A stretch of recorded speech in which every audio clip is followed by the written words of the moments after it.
Hello, my name is Lisa Singh. Hello, Dr. McLaughlin. My name is Lisa Singh. I'll be presenting on Module 6, Global Management. The course number is EDO 818, Leading Across Contexts and Cultures. It is for the Department of Education at Aspen University. So what I'll be doing is a video discussing 3 topics. And I'll start with the introduction. Chin and Trimble reported that leaders, whether in upper hierarchical roles or those who are being considered for these roles, can become multiculturally or interculturally competent and culturally fluent regardless of their social identities. Teaching on diversity for leaders includes understanding issues that surround differences, diversity, and the culture. Leaders are guided in understanding their own prejudices and preferences and how these may contrast the preferences of others in different cultures. Leaders would also come to understand that other cultures possess very different expectations and worldviews regarding what they desire from their leaders and what the image of a leader that is good means to that culture. Leaders who acknowledge and understand the contrast are better positioned in modifying their leadership style to be successful across various cultural settings and tackle discord that prevents them from being effective.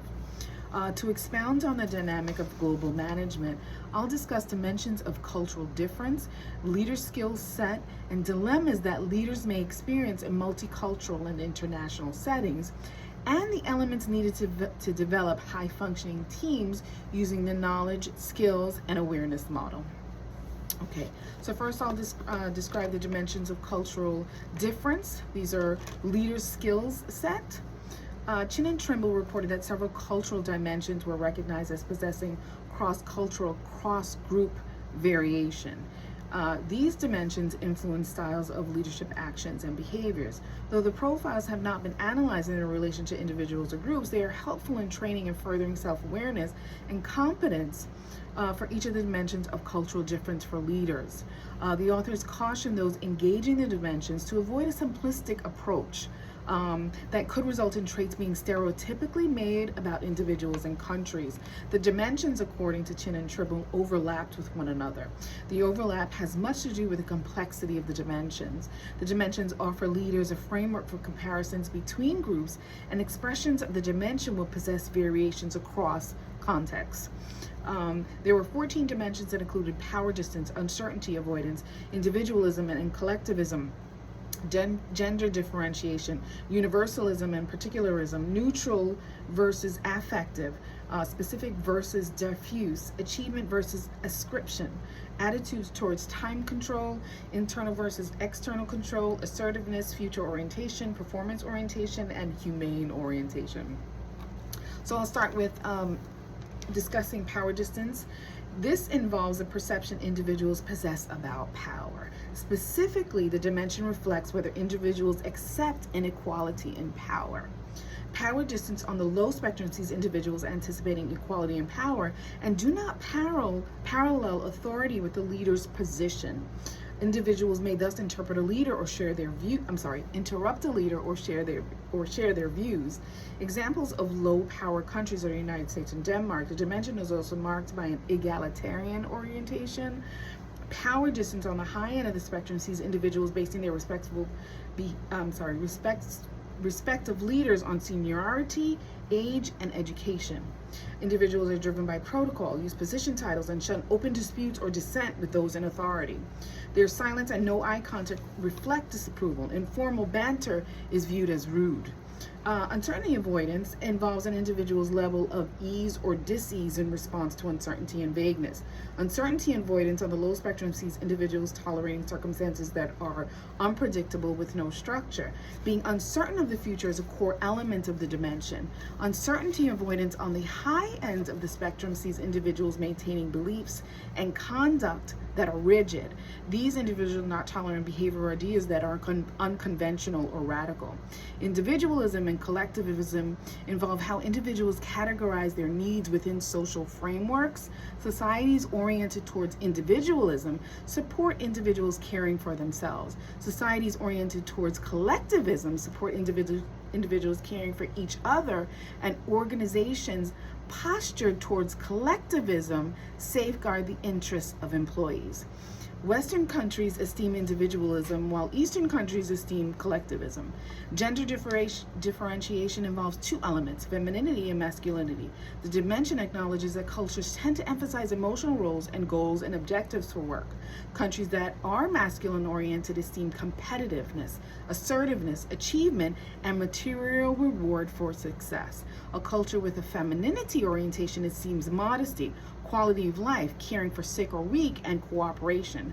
Western societies tend to be masculine-oriented, while Denmark, similar in the power distance dimension, and Norway reflect cultures that are feminine. Universalism is characterized by importance placed on rules rather than relationships. Countries esteeming the dimension honor the trustworthiness of legal contracts. Western societies are known as universalistic as they honor rules, procedures, and processes. Particularism seen in China and Muslim countries esteem relationships and the rules that overarch these relationships. And the rules are amenable and depend on the relationship. Neutral versus affective. Neutral cultures reflect individuals keeping their thoughts to themselves while remaining in self-control. The dynamic is seen in Germany and Asian countries. Affective culture sees individuals displaying emotion and passion while and they will often use their hands to gesture. Specific versus diffuse. The American culture embraces direct messages and is seen as a specific culture. Asian countries are characterized as diffuse as they tend to accept vagueness. Negative or harsh messages may be softened by nonverbal elements of language. Vagueness is perceived as misleading and evasive for the specific culture. Achievement versus ascription. Cultures that possess an orientation for achievement do not concentrate on titles unless the title denotes an elitist competency, such as a doctor or professor. Judgments are made about what the leader does, knows, and does. Ascribes cultures esteem titles which are often held by older males. Attitudes toward time control. Chin and Trimble reported that the disposition for the control of time was dependent on an individual's orientation about time. How a person orients their view of time, whether from a past, present, or future inclination, is the basis of the dimension. The dimension involved how a society esteems time and whether they believe time may be controlled. Americans were said to be future-oriented and beyond time for engagements or meetings. Internal versus external control involves subjugation and domination in the sense of one being able to control what happens in the environment, and whether one sees that control as coming from within oneself or external in the environment. And that is a direct quote, page 221 from the text Chin and Trimble. Nature was an example used by the authors and was said not to be manipulated or controlled by the Japanese. Americans, contrastingly, seek to control nature and will respond to natural disasters such as flooding by securing their belongings and waterproofing their structures. Assertiveness involves the degree a culture supports individuals in being assertive. Future orientation involves the degree of importance placed by society on behaviors that are future oriented. These include planning and were described by Globe as the degree of individuals of society believe their actions could impact future circumstances. I will now enter into a discussion about the multicultural and global leader dilemmas presented in Chapter 8 and how these promote a harmonious, diverse, and global society. Chin and Trimble report that the cultural dimensions may be used to investigate how they impact leadership dilemmas and competencies that are common. Training leaders to lead within culturally diverse and international environments parallels the wide-ranging social goals of esteeming diversity as essential for business success and fostering a balanced, diverse, and global society. The dynamic parallels the tenets of diversity inclusion that include members of the out and in groups, marginalized and privileged groups, minority and majority groups to make sure that leaders are fluent multiculturally. Training that is targeted for diverse leaders and members of the out groups possess the added benefit of addressing incongruities between one's lived experience and that of their members' identities, or the incongruities between one's social identities and typical leader prototypes. The dilemmas include self-awareness, identity,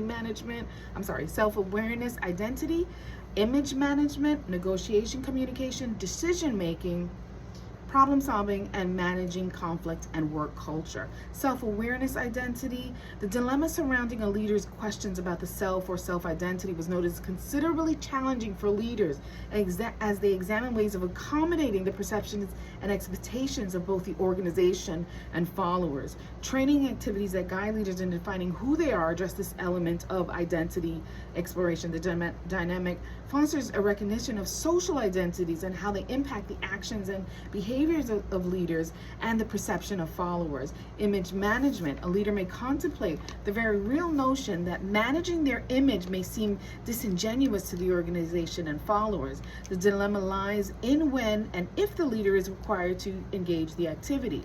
Being competent at the image management level begins with the understanding of the ways in which social identities prevail upon the behavior and actions of leaders, or biased evaluations of the leader's competence or effectiveness.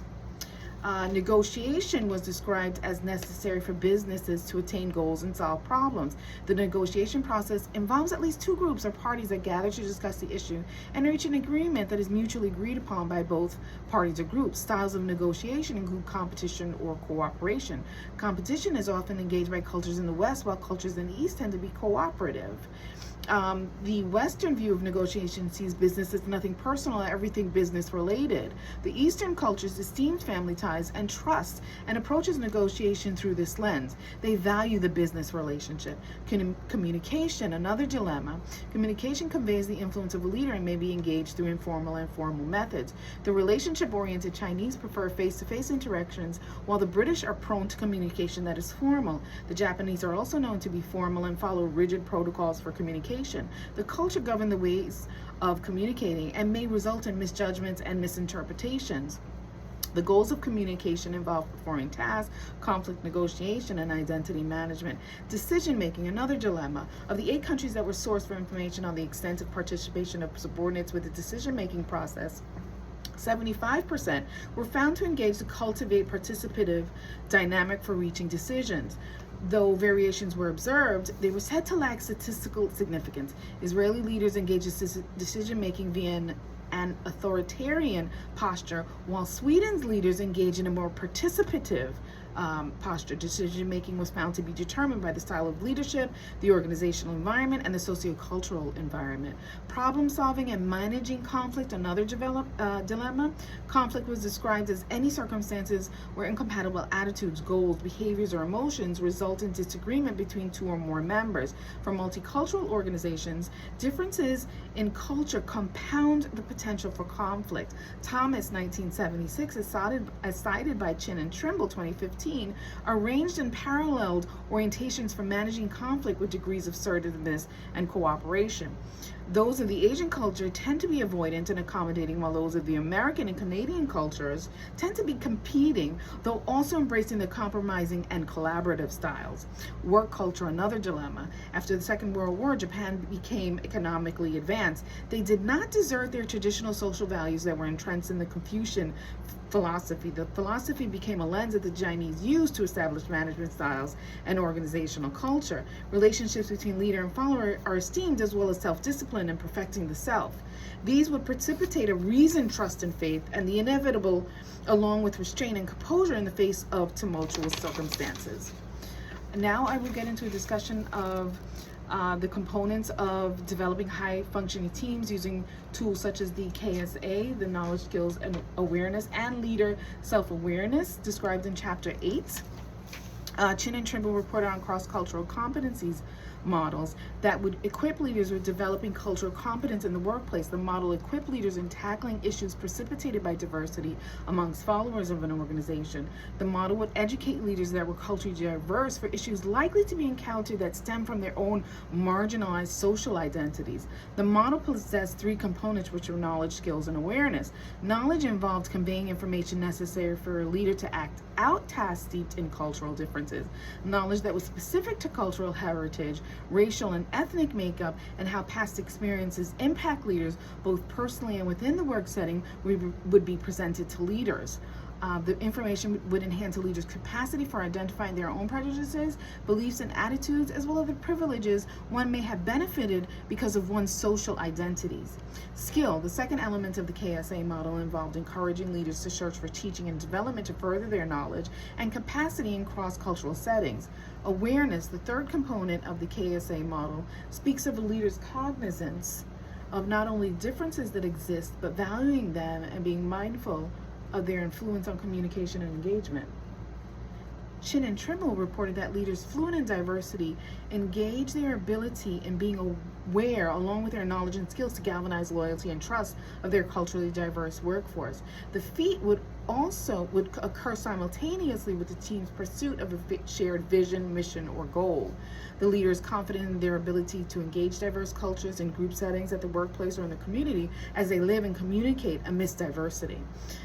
And merge their own cultural identities. High-functioning teams could be gleaned from the KSI model and the leader's self-awareness framework, according to Chin and Trimble. A leader fluent in cultural differences was said to do well by using feedback loops, which aided the leader in identifying and addressing differences rooted in cultural diversity and the shifts that could manifest as a result. The dynamic here paralleled one of the behaviors leaders fluent in cultural differences possessed. The concept was that listening is never casual.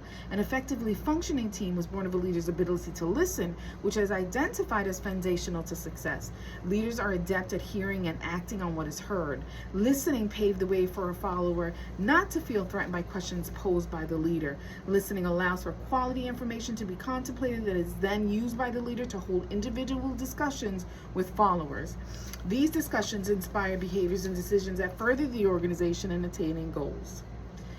Thank you for your time. I have presented